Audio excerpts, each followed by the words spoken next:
मित्रांनो, भौतिकशास्त्रामध्ये किरणाकृती या आपल्याला बहिर्वक्र भिंगामुळे प्रतिमा कोठे तयार होईल याची एक दृश्य कल्पना देतात.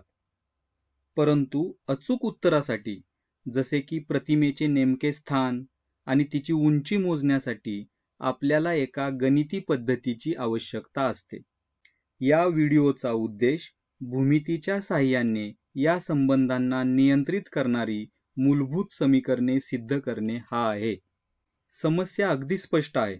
जर आपल्याला एका पातळ बहिर्वक्र भिंगाचे नाभीय अंतर f, भिंगापासून वस्तूचे अंतर u आणि वस्तूची उंची h0 माहित असेल, तर प्रतिमेचे अंतर v आणि प्रतिमेची उंची hi काढण्यासाठी सूत्रे कशी तयार करायची?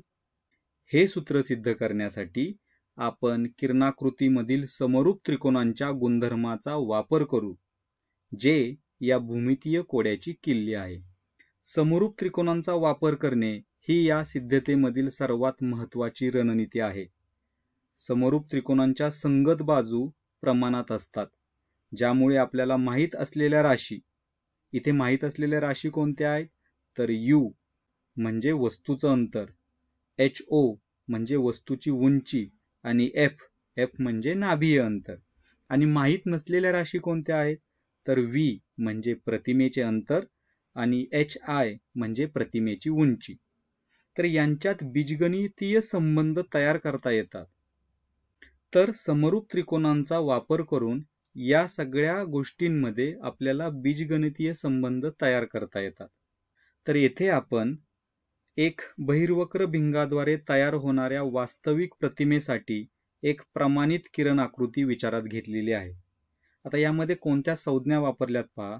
u म्हणजे वस्तूचं अंतर, v म्हणजे प्रतिमेचे अंतर, f म्हणजे नाभीय अंतर, ho म्हणजे वस्तूची उंची आणि hi म्हणजे प्रतिमेची उंची. आता समरूप त्रिकोणांची पहिली जोडी पहा. आता हे दोन्ही त्रिकोण जे आहेत हे समरूप आहेत. का? कारण त्यांचे विरुद्ध कोन हे समान आहेत आणि दोन्ही त्रिकोणांमध्ये काटकोन आहे, बरोबर? आता समरूप त्रिकोणाच्या गुणधर्मानुसार त्यांच्या संगत बाजूंचे गुणोत्तर हे समान असते. मग इथं आपण काय लिहू शकतो? तर इथे आपण लिहू शकतो hi भागिले ho बरोबर v भागिले u. आता या समीकरणात hi आणि v या दोन्ही अज्ञात राशी आहेत. आपल्याला उत्तरापर्यंत पोहोचायचं असेल तर आणखीन एका समीकरणाची आवश्यकता आहे. आता वस्तूचे अंतर u आणि प्रतिमेचे अंतर v यांना भिंगाच्या मूळ गुणधर्माशी म्हणजेच नाभीय अंतराशी जोडण्यासाठी आपल्याला पुढील समीकरणामध्ये f असणं आवश्यक आहे. आता आपण नाभीय अंतर समाविष्ट असलेली समरूप त्रिकोणाची दुसरी जोडी शोधूया. ही जोडी आपल्याला या नाभीजवळ मिळते. आता या त्रिकोणामध्ये सुद्धा विरुद्ध कोन आणि काटकोन हे समान असल्यामुळे ते दोन्ही त्रिकोण हे समरूप आहेत. मग या त्रिकोणाच्या संगत बाजूंचे गुणोत्तर घेतल्यावर आपल्याला काय मिळेल? तर hi भागिले ho बरोबर. आता येथे एका बाजूची लांबी v वजा f आहे, कारण एकूण प्रतिमेच्या अंतरातून म्हणजे v मधून जर आपण नाभीय अंतर f वजा केलं तर आपल्याला मिळेल v वजा f भागिले f. आता आपल्याकडे दोन समीकरणं आहेत ज्यांची डावी बाजू hi भागिले ho समान आहे. याचा अर्थ आपण आता व्हेरिएबल्स काढून टाकण्यासाठी आणि भिंगाचे मुख्य सूत्र मिळवण्यासाठी तयार आहोत. आता इथून पुढची सगळी जी पायरी आहे ती बीजगणिताची आहे. आपलं ध्येय काय आहे की समीकरण 1 आणि समीकरण 2 यांना एकत्र करून u, v आणि f यांना जोडणारे एक सोपे आणि सुटसुटीत समीकरण तयार करणे. आता दोन्ही समीकरणांच्या उजव्या बाजूंची बरोबरी करू. v भागिले u बरोबर v वजा f भागिले f. आता तिरकस गुणाकार करूयात. छेदांना काढून टाकण्यासाठी आपण तिरकस गुणाकार करू. v गुणिले f बरोबर इकडे येईल कंसामध्ये v वजा f गुणिले u. आता कंसातील पदांचा आपण गुणाकार करूयात. vf बरोबर इथे येईल v गुणिले u वजा f गुणिले u. आता आपण काय करूयात बघा, या संपूर्ण समीकरणाला uvf ने भागूयात. आता या समीकरणाला अधिक सोपं रूप देण्यासाठी आपण uvf ने भागतोय. आता पहिल्यांदा इथे vf आहे, याला जर uvf ने भागलं तर काय राहील, 1 भागिले u. बरोबर इथं vu आहे, याला जर uvf ने भागलं तर काय राहील, 1 भागिले f वजा इथे fu आहे, याला जर uvf ने भागलं तर काय राहील, 1 भागिले v. आता 1 भागिले v डावीकडे आले तर अधिक होईल, मग हे सूत्र असं होईल, 1 भागिले f बरोबर 1 भागिले v अधिक 1 भागिले u.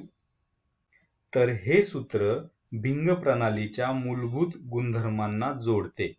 आता आपण विशालनाचे सूत्र फॉर्म्युला फॉर मॅग्निफिकेशन पाहूया.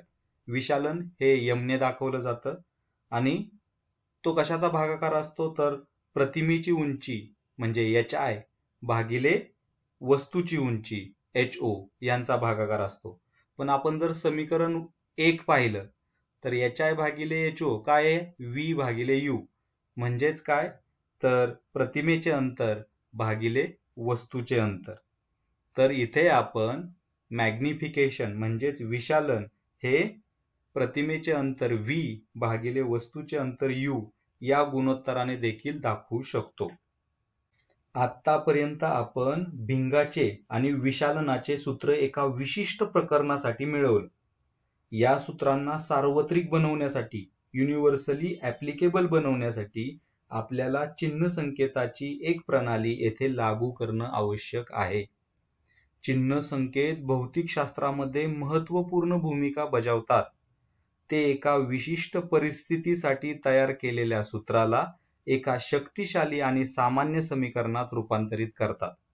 मग ते सूत्र अंतर्वक्र भिंग असू दे, बहिर्वक्र भिंग असू दे किंवा आभासी प्रतिमा असू दे, यासारख्या सर्व प्रकरणांसाठी लागू होते. मग चिन्ह संकेताचे नियम काय आहेत पहा. भिंगाचे प्रकाशीय केंद्र हे आरंभ बिंदू म्हणजेच ओरिजिन मानलं जातं. आता आपले जे आपाती किरण आहेत त्या किरणांची जी दिशा आहे, डायरेक्शन ऑफ इन्सिडेंट लाईट, ती नेहमी धन मानली जाते. आरंभ बिंदूच्या उजवीकडील अंतरे धन मानली जातात, तर डावीकडील अंतरे ही ऋण मानली जातात.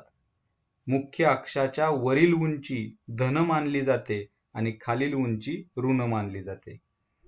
तर येथे वस्तू ही प्रकाशीय केंद्राच्या आरंभ बिंदूच्या डावीकडे असल्यामुळं इथे वस्तूचे अंतर आलं ऋण वजा, त्यामुळे आपलं सूत्र इथे बदलेल. इथे वजा 1 भागिले u येईल. बरोबर. बाकी प्रतिमेचं अंतर, नंतर नाभीय अंतर, बहिर्वक्र भिंगासाठी नाभीय अंतर, हे दोन्ही पण धन आहेत. बरोबर. तर विशालनाचे सूत्र पहा. आपल्याला माहिती आहे की मुख्य अक्षाच्या वरची जी अंतरे असतात ते आपण धन घेतो आणि मुख्य अक्षाच्या खालची जी अंतरं असतात ती आपण ऋण घेतो. तर इथे hi हे मुख्य अक्षाच्या खाली आहे त्यामुळे ते येईल वजा. तर इथं ho म्हणजे वस्तूची उंची ही मुख्य अक्षाच्या वर आहे त्यामुळे ते येईल अधिक. बरोबर. v हे प्रकाशीय केंद्राच्या उजवीकडे असल्यामुळे येईल अधिक, तर u प्रकाशीय केंद्राच्या डावीकडे असल्यामुळे येईल वजा. पण इथं दोन्ही बाजूला वजा चिन्ह असल्यामुळे ते निघून जाईल आणि आपलं अंतिम सूत्र येईल विशालन m बरोबर hi भागिले ho किंवा v भागिले u. तर मित्रांनो, येथे आपल्याला 2 समीकरणं मिळाली. एक भिंगाचे सूत्र 1 भागिले f बरोबर 1 भागिले v वजा 1 भागिले u आणि दुसरं विशालनाचे सूत्र.